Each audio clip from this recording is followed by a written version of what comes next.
So ఇంతకాలం నుంచి మీరు ఇండస్ట్రీలో ఉన్నారు, అసలు మీరు లేని సినిమాలు ఉండేవి కాదు ఒక టైంలో కదా. బ్రహ్మానందం గారు ఎలా అయితే ఉండేవాళ్ళు అంటే వచ్చిన ప్రతి సినిమాలోనూ ఆయన చూసేవాళ్ళం, అలాగే మీరు కూడా ప్రతి సినిమాలోనూ మీరు ఉంటూ ఉండేవాళ్ళు. ఆస్తి కూడా బాగానే సంపాదించారు అని చెప్పి విన్నాం, కానీ వెల్ సెటిల్డ్ అంతే. ఓకే, భయంకరమైనది కాదు, ఓకే, నేను హ్యాపీ, ప్రాబ్లమ్స్ ఏమి లేవు. ఒకరు తప్పు తీసుకోవాల్సిన అవసరం లేదు, ఒకరికి ఇవ్వాల్సిన అవసరం లేదు. మా అందరూ మేము హ్యాపీగా ఉన్నాం, నో ప్రాబ్లమ్స్, ఫైనాన్షియల్గా ఏ ప్రాబ్లమ్స్ లేవు. కానీ మీ రూమ్మేట్స్లో బాగా వెళ్ళాఫ్ అంటే ఇప్పుడు చిరంజీవి గారు అనే చెప్పుకోవాలి, అంతే కదమ్మా. ఓకే, మీ ముగ్గురు రూమ్మేట్స్గా ఉన్నప్పుడు చిరంజీవి గారు ఇప్పుడు ఇంత స్టార్ ఇక్కడ అయినా కూడా అప్పట్లో మీకే మొదటిగా అవకాశం వచ్చింది అని చెప్పాను. 30-40 పిక్చర్స్ యాక్ట్ చేశాను. మీకే ముందు నాతో పాటు ఒక 6-7 సినిమాలు యాక్ట్ చేసింది హీరోయిన్.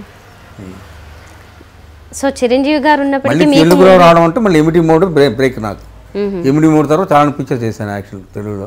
మరి ముందుగా మీకే అవకాశం రావడానికి రీజన్ ఏమనుకుంటున్నారు? రీజన్ ఏముందా, మన తమిళ్లో ఇన్స్టిట్యూట్ అయిన తర్వాత ఒకసారి హోటల్కి వెళ్తే అక్కడ భారతీయ రాజు నన్ను చూశాడు అనమాట. చూసి ఫస్ట్ పిక్చర్ ఛాన్స్ ఇచ్చాడు, అదే కిళకేపం రైలు, తెలుగులో తూర్పులే రైలు, తమిళ్లో యాక్ట్ చేశాను. ఆ తర్వాత ఒక 30-40 పిక్చర్స్ హీరోగా యాక్ట్ చేశాను. రాధికానైనా ఒక 10-12 పిక్చర్స్ యాక్ట్ చేసి ఉంటాం.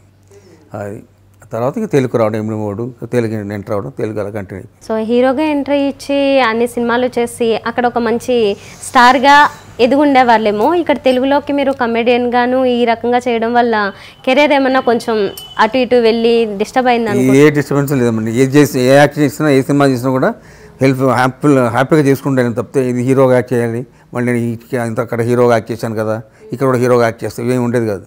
నాకు నో ఇన్హిబిషన్స్ అమ్మ, హ్యాపీగా చేసామని తప్పితే నాకు క్యారెక్టర్ చేసామంటే దాన్ని సాటిస్ఫైడ్గా చేయాలి, మంచి పేరు రావాలని తప్పితే చేసామని తప్పితే దాని నుంచి ఎక్కువ ఇదేమని కాదు. సో మీకు కమెడియన్గా అంత మంచి పేరు ఉన్నా మీరు అక్కడక్కడ చిన్న చిన్నవి విలన్ రోల్స్ కూడా చేశారు కదా? విలన్ కూడా చేశాను, విలన్ చేశాను, కామెడీ చేశాను, క్యారెక్టర్ ఆర్టిస్ట్ అనేవాడు. అది అలాగమ్మా. మీకు ఏది ఎక్కువ ఇంట్రెస్టింగ్గా అనిపించేది ఏ క్యారెక్టర్ చేస్తున్నప్పుడు?